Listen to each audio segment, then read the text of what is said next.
John, so how long have you been working with jails and guys in jail? With the local county jail, 4 years now.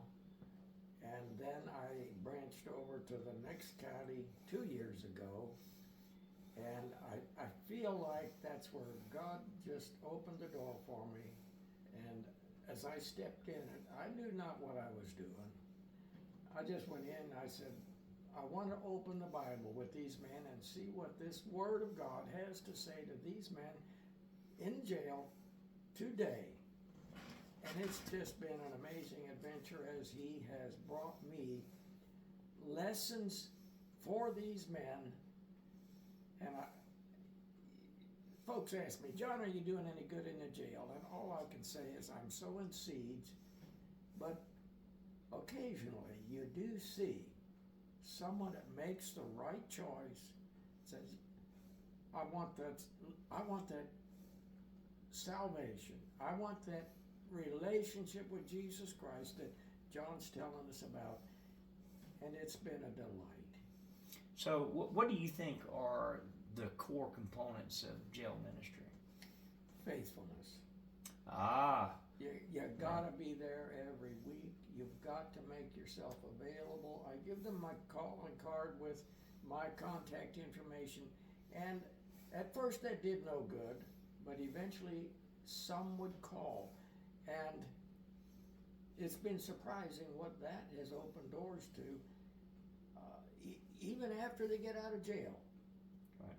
So it begins when you go into jail and you sit down with a group of men, because jails, of course, don't usually let out everybody all at one time. They're a cell block at a time or a dorm at a time or what have you.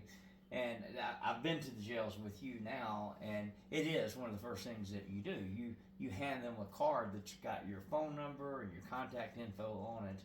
So when you say faithfulness, though, you're not just talking about consistency of showing up.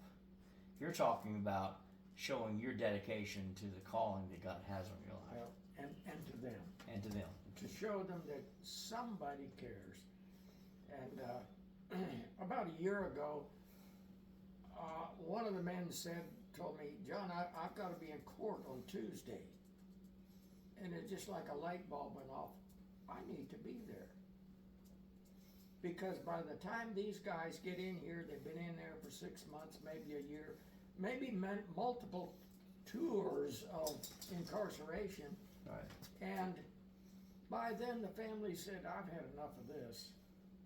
And nobody's there in that courtroom to at least have a smiling face for them. Right. And so when I show up, it brightens those guys' day. So what you're saying, and I'm trying to capture things that I hear you saying that I'm not sure everybody else does. So what you're saying, though, is your ministry is not about what you do, but who you reach. It's about the individuals, the guys. Yes. So whether it's showing up at a court date just so they know they've got a friendly face out there, or it's even giving them your personal cell phone number so they can call you. Do they call you from jail often? Is that something else? Well, just this afternoon I got another call. Okay, all right. Yes, they call, and sometimes they're just wanting, oh, John, could you put some money on my commissary? And I tell them, look, I'm not a banker. I can't help you with your fines and fees and all the things you need financially, but if you want to talk about God and His Word and what does He want from my life, yes, let's talk. Yeah. So that gets a little sticky. I'm sure. I remember being locked up, and sometimes you're in there and you feel so separated from everybody and everything, and sometimes you feel like, man, if I could just have something from the commissary, I feel better. But you answer the phone, and you give them an honest answer. So oftentimes, I think I found in ministry to jails and prisons and prisoners and even addicts and alcoholics that it's not so much with whether you say yes or no, but you answer. Yeah. So now, so you meet them in jail, you give them a card, you study the Bible. We'll talk about that in a minute. but you may also go to the courthouse for a hearing. And what kind of experience have you had with them when they get out of jail? Most of them forget me. Right. They promise, oh, John, I'll call you. I'll let you know how I'm doing. I said, look, I would really like to know that if you're doing well, I want to know that. Right. If you're getting it back in close to falling into trouble with the courts again, call me. Let's talk through it. But I've had multiple times where folks, well, even before that, they've come to me and said in the jail and said, I'm getting released a certain date. I need a ride home. Right. Well, it's nice if they're in the county, but I've also taken people hundreds of miles to get them home because these jails transport them to different facilities, and when they're released, they're so far from home and nobody can come get them. Right. So it's a bit difficult, but I found it to be a blessing to them. So once again, it's about serving the individual. This isn't, and I think people need to hear that because see, I see that in your life as I go into these jails with you, and you didn't mention that you've had people from jail show up at your church and go to church with you. Yes. And I know you on at least a couple of occasions since I've known you, you've been out looking for a lost sheep who may have lost his way, or on a few occasions.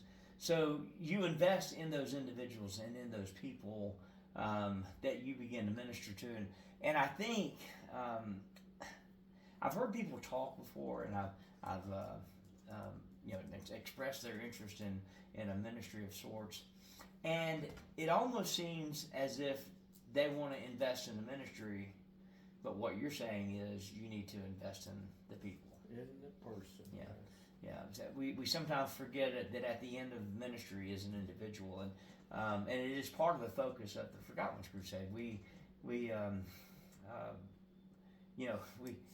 And I say it to groups and civic clubs and churches and things like that we've got to stop treating the homeless or the addicts or the alcoholics or the prisoners as monolithic, groups, that they're all this, because they're just individuals who need Jesus. And so in meeting people where they are in the middle of the disaster they made of their life, and I can speak to that because I did that in my life, and I will never forget, it was not a minister in jail. You may find this interesting. It was not a minister in jail who reached out to me, but a transport officer. Yeah, a sergeant with Spalding County Sheriff's Department who was transporting me from one jail to another. The first thing he did was turn on music, and it was praise and worship music. And I recognized it, and I knew it, and I'm going, oh, that's good music. And then we began to talk, and he began to share his faith with me, and he prayed with me. And let me tell you something, it just impacted me because I was just another prisoner he was picking up. That's what I thought, but not to him. Not to him. And John, it's not to you either. And I think I want to be a minister to prisoners. Well, I want you to be a minister to an individual who happens to be in prison. And just a change of perspective, I think we need to take, no matter what our ministry is, that we treat them as individuals who've made a mistake, who maybe made lots of mistakes, because that would have been me. So now, John, I know you, so I actually know the answer to this question. You've had some training in teaching, right? You went to Bible college and things. I did. You did. But in those days, I stayed away from jails. I was afraid of them. Okay. And now at my retirement years, that's where the Lord put me. So. You mean God called you somewhere where you were afraid to go? I didn't want anything to do with the jail. Well, okay. Now we're changing this whole thing around now, because I don't know that I know this story. So tell me, what took you from man afraid to go into jail to going into jail for the first time? Well, when I retired from the job in the city, and I moved to Kentucky in the hills and hollers, backwoods. And it is. And I started to look around different churches, trying to find a place where I could be useful and of service to the Lord, and I could find no opening. And as one day I was kind of complaining to the Lord in prayer, and I said, Lord, I need a place to serve, and I can't find one. And he took my attention to Matthew 25, and he said, well, I was naked and you clothed me. I said, well, Lord, there's a lot of places here to give out clothes. I was hungry and you fed me. I said, but Lord, there's multiple places that give out food. He said, keep reading. The last one on the list. That's happened to me too. The last one on the list there in Matthew 25 is, I was in prison and you visited me. I said, okay, Lord. That's where we went. Okay, now, and the funny thing is I know how hard it is to get into a lot of jails. Most jails and prisons, particularly prisons, require massive background checks, and I can tell you, most jails and prisons won't let me in. I've got a past and a history, and usually when I get into jails and prisons, it's because the door has been opened some other way. It's not your typical run-of-the-mill entry, and you'd be surprised at the number of jails I walk into because someone does something different. So I find it interesting that you're one of those people that have done something different. I walk into the jails around here, and it's because I'm behind you. Yeah. So my story has been able to resonate with these guys in the jails around here for the past couple of weeks, like I said, 15, 20 times, because I walk in behind a man who began a ministry in a place that he was afraid to go. Well, we could explore that a little bit. I think we'll stop that exploration right now. But I think that's amazing. Now, some other people who have pulled strings or whatever for me have been people who are in authority, who had that capability to make the rules. They weren't breaking the rules because they make them. So, and those people have gotten me into prisons and jails, and in different states have different rules. But anyway. So you're afraid, you're reading in the Word, you're trying to find your place of service in your calling during this time of retirement for you. Going to prisons and jails didn't cross your mind because you were kind of afraid to go there. And you're reading Matthew 25 and God calls you to go to prisons. How difficult was it for you? Like I said, it's really difficult for me. How difficult was it for you? Well, I didn't know what I was doing. Okay, so what did you do? I went in there and I told the jailer that I'm not a preacher. Right. I've been a Sunday school teacher, but I want to come in and sit down with these men on their level, open the Bible, and find out what does God have to say to them now, today, in this jail. And he can change your life here because the Word promises. Right. So, and interestingly enough, when we've gone into some of these jails where you go to, and I don't want to put anybody on blast, but when we've gone to these jails, the workers, we're the jailers and things like that. I feel like we're surrounded by believers. It's kind of been almost a. At least those who respect what I do, to the point where the man in the control room, many times, he'll push that door button before I even ask to get in. Because he sees you. Yeah. Oh yeah. I'm on camera. Yeah. So what you're saying now, though, is going back to another lesson that I often teach. So God specifically pointed out going to prisoners in your Bible study to you, something you were afraid to do. You said, okay, fine, you open the doors, I'll go. And he makes the way possible. To the point they'll even open the doors and they just see you coming, you don't have to announce your arrival. Not only that, but he can walk in the jail with me in tow, and there's never any question about it. So I think it's important to hear that when God calls us to a ministry, he equips us. He enables us. and He makes the way possible. And particularly in a ministry like jail ministries, we need His opening of doors and His ways of His way making, and because I can tell you, having also worked for the police, there's a lot of work in some of them that God's got to do inside those officers' lives as well. And we know the one who changes hearts. And so if you think God has called you to go into a prison or a jail, then He will make a way. He'll equip you. He will open doors. I don't think you may not even know how easy you have it. And I think it's an incredible testimony to what God does when you answer His call. Yeah. I think it's an amazing thing. So now I brought up you went to Bible school. It was a long time ago. You think that has helped you some with opening the Word, but yeah, something tells me that's not the core of I don't think it's the Bible study that is the core of what you deliver to these guys. What do you think that is? Well, again, it's the personal touch. Where at the end of the lesson, I ask each individual for a prayer request. I said, what do you need to talk to God about for yourself? Right. I want to remember that in prayer. And at first, they don't open up. Of course, the first time they meet me, so who are you? Right. But after they've gotten acquainted, they've come for about 2, 3, 4 times. It's incredible what they open up and share. And I'm telling you, we have a prayer time where many times it's not just me in tears, but it's them. Yeah. And God, I think, is moving in their hearts, and He's the one that's going to make the difference, not me. Right. We know the one who changes hearts.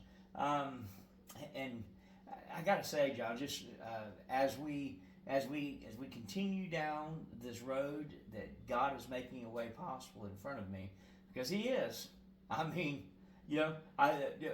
just this morning we were talking about the fact that wasn't quite sure how I was going to get to Lexington at this point because, well, that bus gets 7 miles a gallon.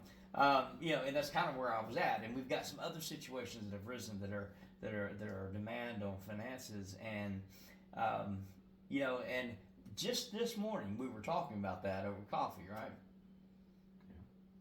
Between then and now, the way has been made for me to get to Lexington, be able to park in a campsite. And it doesn't seem to matter what the difficulty is. And in fact, I just want to say, trust God.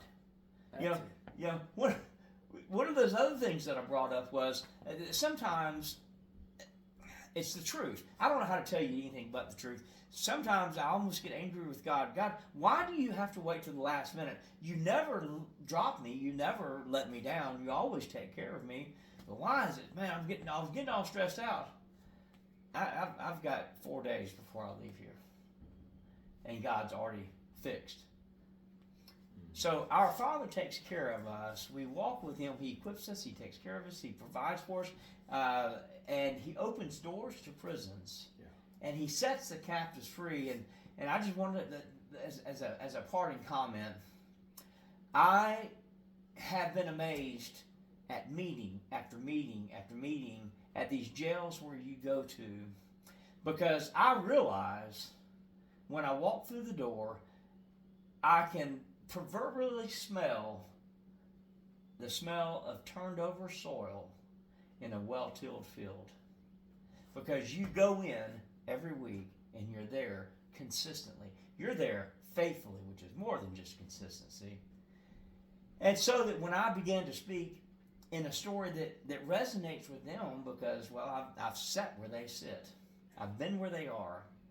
And I have found the hope that set this captive free. And, that I think it may have been the first meeting we had when I first got here. And a relatively large group of guys. I can't remember. It's all kind of blurry right now. It runs together. But I remember...